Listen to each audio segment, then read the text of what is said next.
Daga ke sai dai aso ba ke ba zan bi kowa ba, zuciya ba za ta so ta ba. Yemen rumfa duk inda kike ni nan nake da ke na saba, in babu kewa zai rike saboda kauna sanadin ki so ne ba zan yi kuka ba. Zamaniya na zama ke hankalin ki kwantar masoyiya, janiya zana je ko ina kike so sarauniya, mallakin kaina na bar miki dan kin zambin zinariya, adadin sanda na miki bai iri ko da ɗaya, kin ga so bai san hayaniya san karbi hatsaniya, wanda duka zai ce na barki kwarai bai so a zauna ba lafiya, so ne jigon zaman da duniya.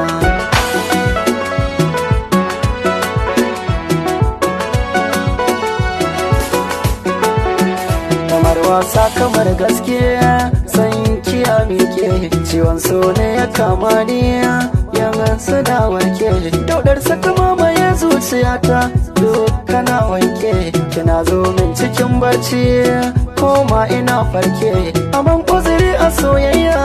ga kaina yana duke janjani janjani janjani